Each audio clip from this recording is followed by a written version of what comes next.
his security company this morning and some new elements that he is going to be installing on some great jobs he's added coming up. I want to say congratulations, and Ryan, we hope that Main Streets and Backroads has had some effect on you adding new customers and a new employee, and I want to thank you for your business and tell us what you have going on. All right. Yeah, we've been having a lot of really good luck. A couple of new larger customers that have come on to Snowy Owl Security and asked us to put in lots of really cool stuff. We just finished a local candy store. It was really fun to put some cameras in to help keep their employees safe and protect their products. So that was a good time. Learned about having to drill into steel beams to mount cameras. That was fun. So we developed some magnetic mounts for that, and I'll actually release a video showing how we ended up accomplishing that, so that way we can help other installers that are out there. But what I wanted to show off today was the alarm hub. Ubiquiti, the company that we install their equipment for our security systems, Ubiquiti has this new thing called the alarm hub. It's been out for a little bit, but I haven't seen too many reviews on it, and I recently worked to get this installed over at my parents' house and really like it. So we're going to be using these more and more for people that want more in-depth security systems. As you may know, we do a lot of camera installs, so we'll put security cameras out, and as of now, those security cameras are what we call self-monitored.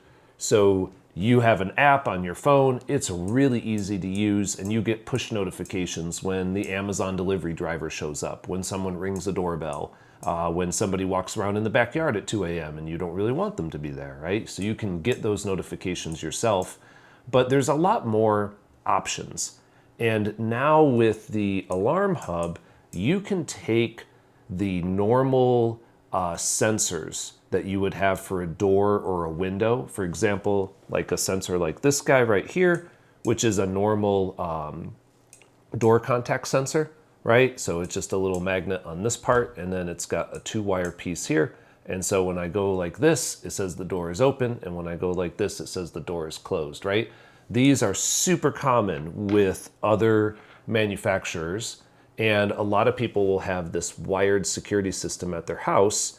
And for the longest time, Ubiquiti didn't have anything for that. Well, now they do, and that's what this alarm hub does. What this alarm hub does is it actually has 32 different individual sensor locations, so you can take those existing third-party sensors, plug them all into here, and then be able to program those in UniFi Protect, which is super awesome, because now I can go to someone's house where they'd had a monitored system, where they're probably not able to do a whole lot with it besides set an alarm off or say, hey, somebody's trying to break in your house. Well, now we can chain that into UniFi Protect. And with the UniFi Protect's alarm manager, you're able to do so much more. You can start to set off lights. You can set off a siren. You can use the AI horn and the AI speaker to actually put out different text. So you can make different kinds of announcements on there. And very powerfully now, you can actually get it monitored. There's a system called UniGuard Pro. We're signed on with them as one of their business dealers. And once we finish a couple of contracting pieces and getting our contractor's license with the state of Iowa, which we are actively working on and should be done this month, we'll be able to offer monitored services for people's UniFi system. Meaning that if you had an old system from somebody else and it looks like the inside of a computer that somebody ripped apart and there's a bunch of wires going in there, we can swap that out for this guy. You can get all that functionality, but now you can also add in wireless sensors. You can add in your cameras. We can put different inputs in from your cameras. We can make multiple alarm profiles. So for example, at this house here, I went away on vacation, right? And what I wanted to do was make sure that while I was on vacation, nobody messed with my house. So I put in custom profiles so that when people drove up to the house, because I still got Amazon deliveries and things like that, not a big deal. I just kept track of those. But if somebody was to walk around the back of the house, I would get a notification, and it would also set off a siren while I was not there. And it was nice because I didn't have to have just one profile. I could create different profiles. because I might have a profile for when I'm out for the day versus when I'm out on vacation and can't rapidly get back to the house. So this is really, really powerful from Ubiquiti. And the monitoring, I verified the other day that it works. Our new employee was moving a couple things around. He had one of the sensors and he opened it up to take a look at it, which actually triggered the tamper on the sensor. And I immediately got a phone call saying, Ryan, are you okay? We detected a tamper. And I'm like looking over at my employees, looking at me, and I'm like, yep, we're good. We'll go ahead and replace that now. So I verified inadvertently the other day that it actually works, which is great because we had just not had a chance to actually verify that up to that point. But there you go. It works. It works even when you weren't expecting it to. Now I've got in front here a couple of different demo pieces that I think are really, really cool that Ubiquiti has added. And I'll tell you right now, at this point, with all the stuff that Unify has added, it's really like the world's your oyster at this point. If you're one of those people that had like Home Assistant or like those smart home things, and you like made this really customized thing, and you're like, this is really cool, but nobody else but me understands it, this is a system for you because you can customize it as much as you want, and it's easy enough that you can actually understand it as well. So on here, right, you can see with this alarm hub, as I showed you earlier, the regular door sensors, these guys actually wire up into it just fine and they work great. However, the little thing that's clicking, right, this is a motion sensor. This is a third-party motion sensor. This is not a Ubiquiti product. It's going on and off because we moved some of the stuff out of the way. But you can wire these motion sensors up. So if you had existing motion sensors from another company that you've already purchased and you didn't want to just throw them away, you can get these guys in, and it's a wired motion sensor. We can also do wireless motion sensors that use a battery as well. Now, you can see here I've got a little fan, and I've also got an alarm, and I'm gonna move these over here. So these are hooked up to our outputs. You can have a couple different outputs on here, and you can actually add more outputs using relays. And so I've just got a fan on here because I want to show you what we can do in terms of automations. So this right here is a wireless multi-sensor. So this is battery powered. It's actually got a magnetic back on it, so you can stick it anywhere where there's some kind of metal. And it's got a bunch of dots on it, right? These little dots are a sensor for water leak. Because let's be honest, if you've ever had water leak when you're out, and damage your floor, you know that's a really expensive insurance claim, right? It's just not fun. It's not fun to come back. I had the one time when I lived in Virginia, our toilet upstairs, right before we left for church, one of the kids flushed it and it just didn't work for whatever reason. So we come back to all sorts of water dripping through, and yeah, that was expensive. That was not fun. We replaced an awful lot of things, right? So if you've had water leak before, you know exactly what I'm talking about. So getting a notification about a water leak is really, really important. So you can see here on the back, there's these little dots here, right, which are for water leak. And if I lick my finger and I touch it, you heard my phone go off. Oop. And then we also had a fan. I actually set it to run a fan for 5 seconds, just as a demo. But you can get notified via your phone. You can have it actually run a relay. So let's say you had this for like a sump pump or something like that. You could actually hook that up. And this is what the relay looks like here. It can close one of the outputs and trigger a pump if you wanted that for an industrial purpose. But this sensor does more than just water leak. It also does temperature, humidity, and it does a light sensor. So it's kind of hard to see, but there's a little dot in the sensor that is the light sensor. And I've got it set so that if it goes dark, I put an automation in so that it will actually set this this siren off right here. So there you go. Did it again, right? So and to do that, I didn't have to know any code. I didn't have to like code things in any kind of weird way. I selected trigger, light sensor, extreme value. I selected this particular device from a list of devices. And then I said output, close the relay on this for like a fraction of a second just as a test. That was it. It took me like a grand total of 10 seconds to do. And it was all on a nice, beautiful interface that I was able to click through and do. So you can see there's 32 inputs on here.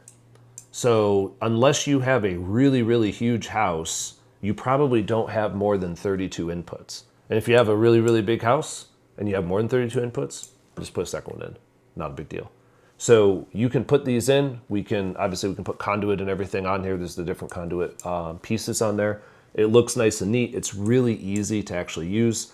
This box right here is actually for a backup battery. So it takes the same 12 volt, 7 amp hour batteries that you see in all the other alarm boxes. And it works fantastic. I put this in at my parents' house.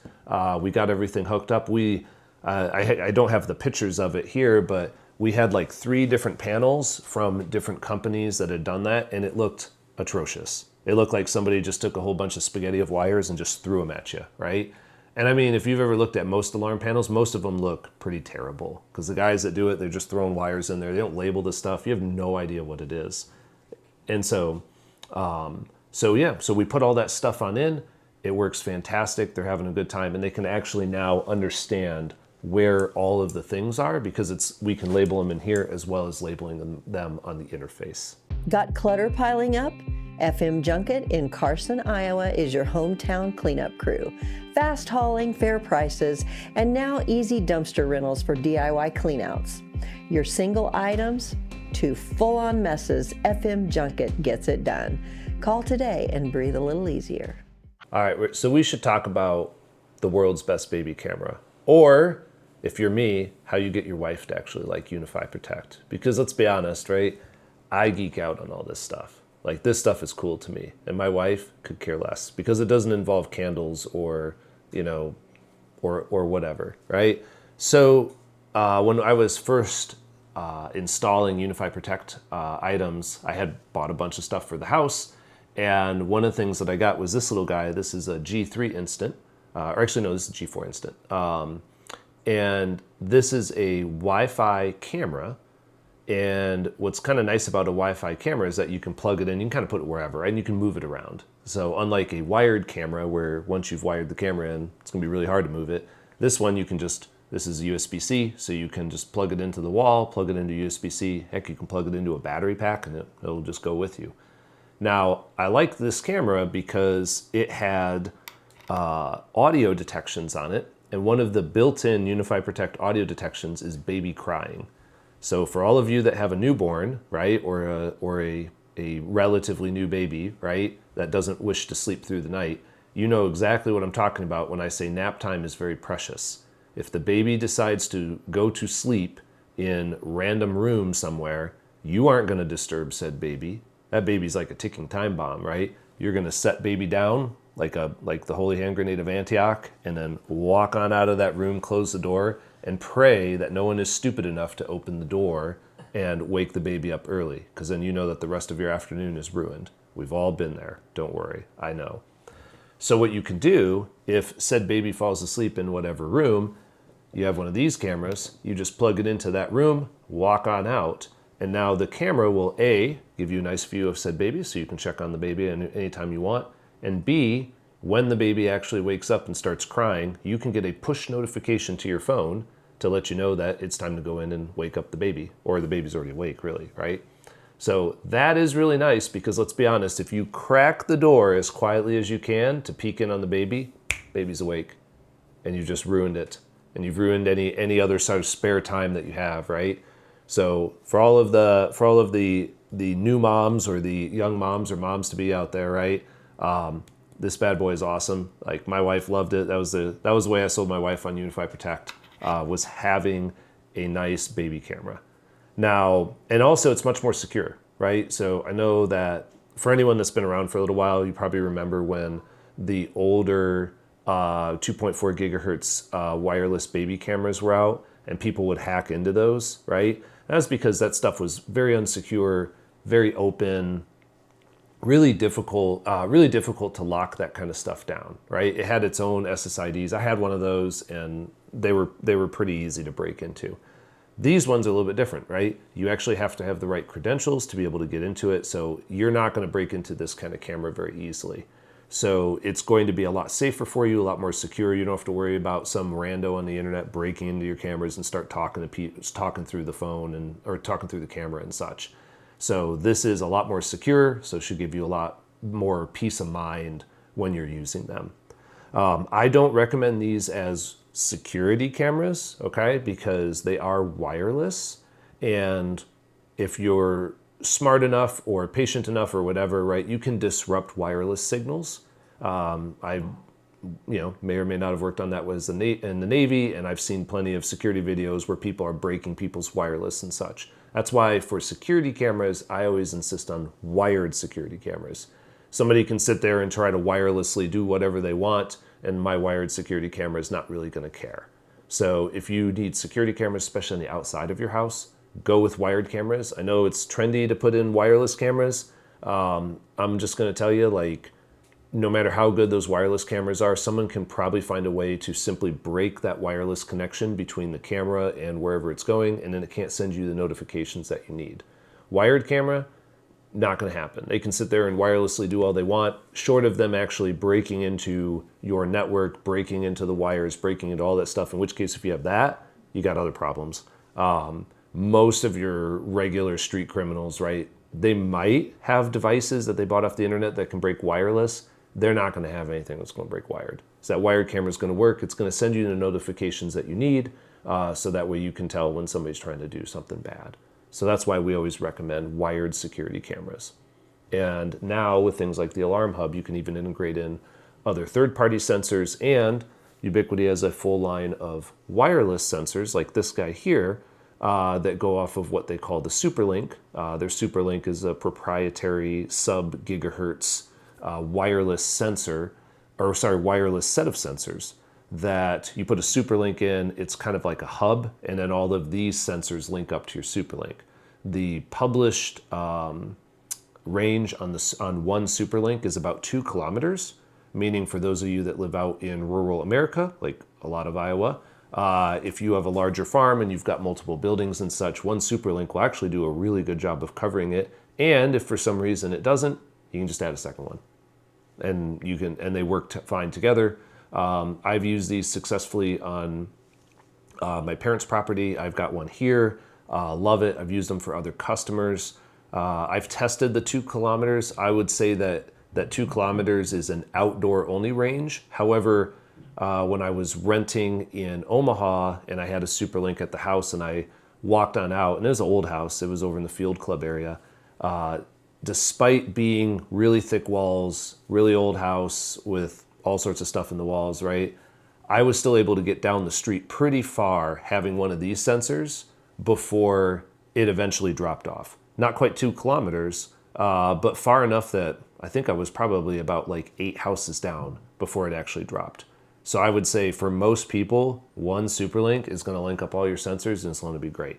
And the nice thing is you can add in whatever sensors you want. If you need a water sensor, like you're worried about water leaks, you got one of these guys. We have motion sensors, we have glass break sensors, we've got entry sensors on your doors so you can tell when a door is open and shut. You probably saw in the previous video, we also had a carbon dioxide and vape sensor.